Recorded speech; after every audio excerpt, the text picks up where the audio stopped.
Hi everyone, তো চলে এলাম আরও একটা ভিডিও নিয়ে। তো আজ একটু ভিডিওটা অন্যরকম হতে চলেছে। তো এই নীল পলিশের বোতলটা দিয়ে আমি ভাবলাম একটা শান্তা বানানো যায়। তো চলো কীভাবে বানালাম তো সেটাই তোমাদের সাথে শেয়ার করছি। তো চলো শুরু করা যাক।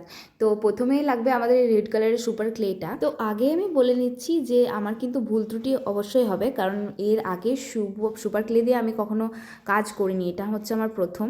তো যাই হোক, অতটাও স্মুথ ফিনিশ আমার আসছে না। এর আগে যখন আমি মোল্ডেড ক্লে দিয়ে যখন আমি ফার্স্ট ফুল বানিয়েছিলাম তখনও কিন্তু ভালো হয়নি।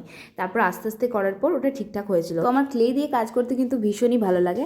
তো মোল্ডেড ক্লে তো খুবই ভালো লাগে, কিন্তু এই প্রথমবার আমি সুপার ক্লেতে কাজ করছি। তো বলতে বলতে প্রায় আমার এটাও কমপ্লিট হয়ে গেল। তো তারপরে আমি তুলি দিয়ে চোখগুলো এঁকে নিলাম।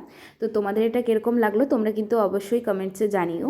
আর সকলকে মেরি ক্রিসমাসের অনেক শুভেচ্ছা। আজকের মতো এটুকুই, দেখা হচ্ছে পরের ভিডিওয়। বাই।